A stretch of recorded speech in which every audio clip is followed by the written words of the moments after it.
తెలంగాణలో మిర్చి రైతులకు గిట్టుబాటు ధర కల్పించాలని బీఆర్ఎస్ ఎమ్మెల్సీలు నిరసనకు దిగారు. కౌన్సిల్ ఎదుట మిర్చి దండలు మెడలో వేసుకుని ప్రభుత్వానికి వ్యతిరేకంగా నినాదాలు చేశారు. ఈ సీజన్లో సరైన ధర లేక రైతులు ఇబ్బందులు పడుతున్నారని, ప్రభుత్వం స్పందించి మిర్చి రైతులను ఆదుకోవాలని బీఆర్ఎస్ ఎమ్మెల్సీ మధుసూదనాచారి డిమాండ్ చేశారు.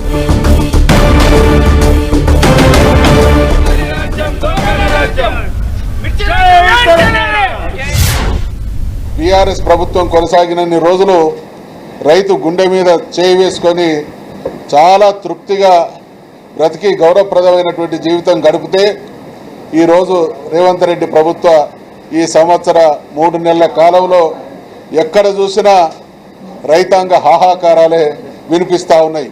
గత సంవత్సరం 85,000 రూపాయలు మిర్చికి, ఒక రకం మిర్చికి ధర పలికింది.